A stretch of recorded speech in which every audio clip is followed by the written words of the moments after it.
Assalamualaikum warahmatullahi wabarakatuh. Alhamdulillahi rabbil alamin, alladhi anzala as-sakinata fi qulubil mu'minin liyazdadu imanan ma'a imanihim.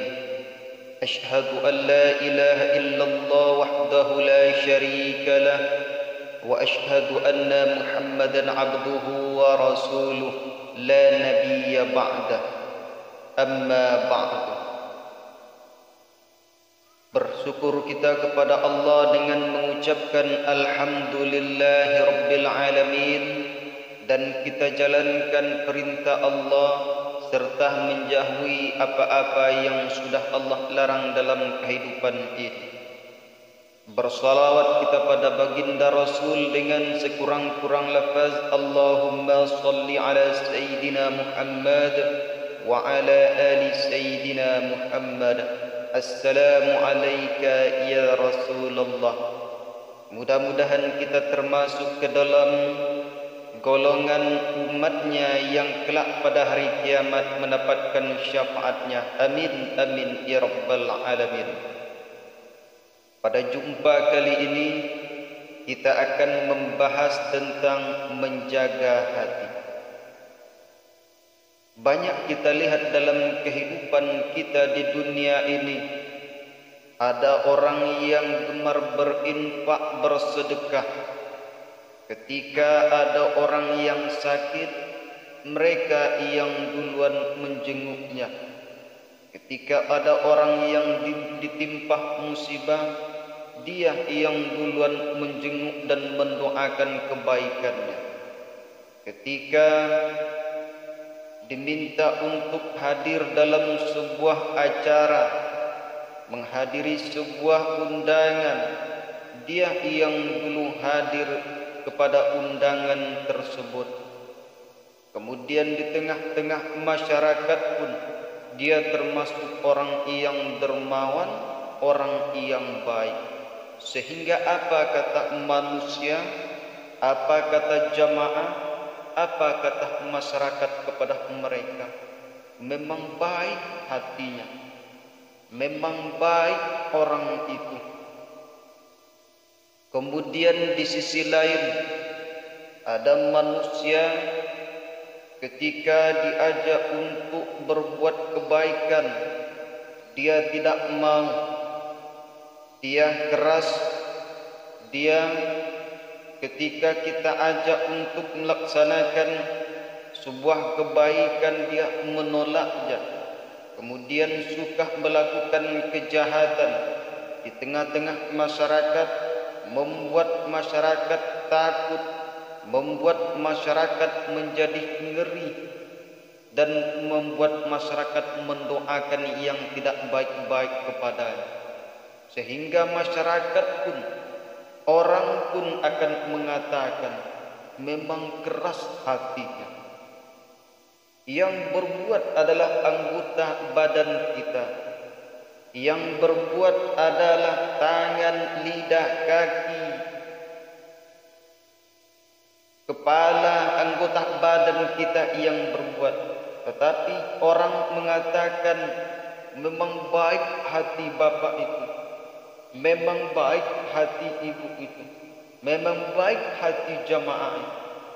Kemudian memang keras pula hatinya. Yang berbuat tadi adalah anggota badan, tetapi kenapa dikaitkan semuanya kepada hati? Ternyata benar kata baginda Rasul sallallahu alaihi wasallam, "Ala wa inna fil jasadi mudghah, idza salahat salahal jasadu kulluh, wa idza fasadat fasadal jasadu kulluh, ala wa hiyal qalbu." Kata baginda Rasul, ketahuilah sesungguhnya di dalam jasad terdapat segumpal daging. Apabila baik yang segumpal daging tersebut, maka baiklah seluruh jasadnya. Dan apabila rusak yang segumpal daging tersebut, maka rusaklah seluruh jasadnya. ketahuilah bahwa yang segumpal tadi itulah yang dinamakan dengan hati. Pendengar yang berbahagia, jadi apa yang terlahir dari ucapan tingkah laku kita berdasarkan juga kepada hati yang kita miliki. Kalau baik hati manusia, kalau baik hati seseorang, maka yang dikeluarkan adalah sesuatu yang baik. Yang dilakukan oleh tangan, mulut, kakinya adalah sesuatu yang baik. Tetapi kalau hatinya tak baik, hatinya sakit, maka yang dikeluarkan ialah kejelekan, kemaksiatan, dan membuat jauh dari ridha Allah Subhanahu wa taala.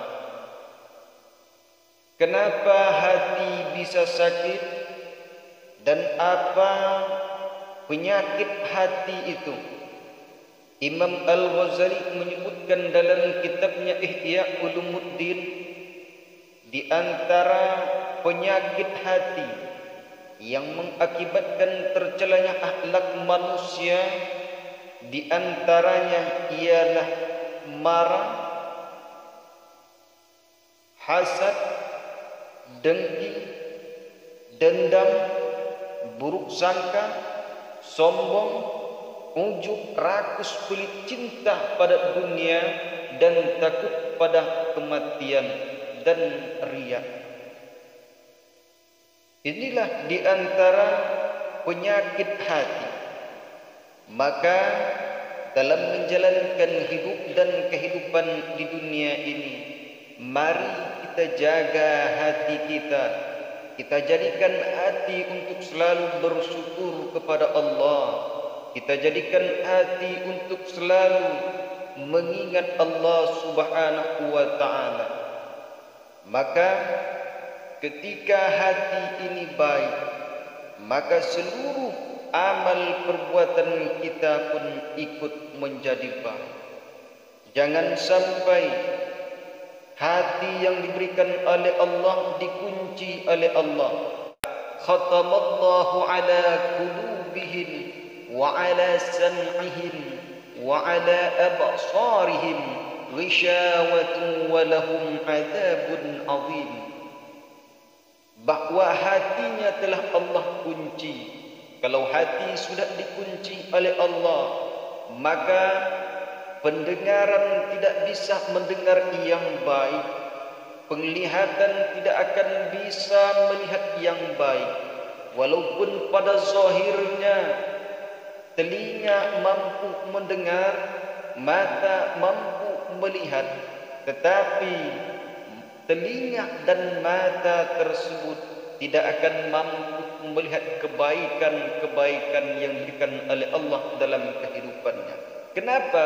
Karena khatamallahu ala qulubihim, hatinya sudah Allah kunci. Maka mari kita menjaga hati kita dari penyakit-penyakit hati tersebut, dari penyakit-penyakit yang bisa memasukkan kita ke dalam neraka Allah Subhanahu wa taala. Bagaimana caranya agar kita bisa menjaga hati?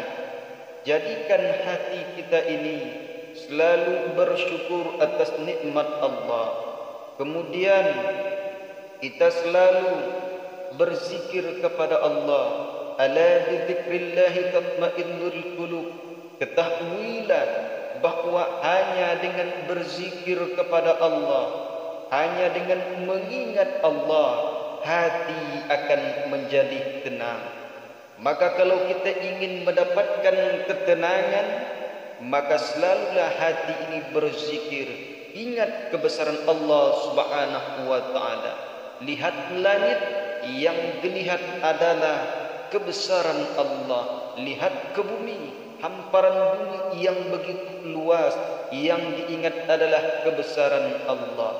Lihat bulan, lihat matahari dan lain sebagainya, yang datang adalah keimanan kepada Allah Subhanahu wa taala.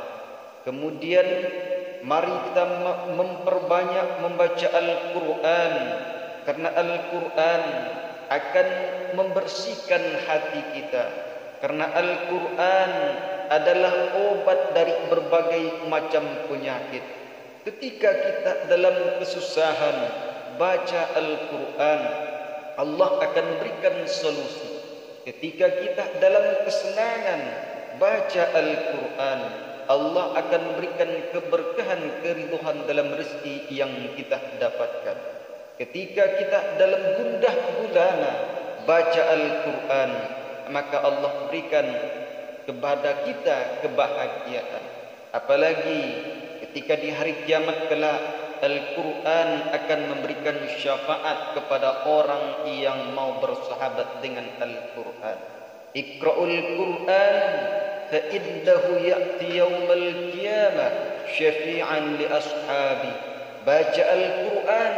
Siapa yang membaca Al-Quran, maka Al-Quran akan memberikan syafaat kepada orang yang mau bersahabat dengan Al-Quran, kepada orang yang membaca Al-Quran.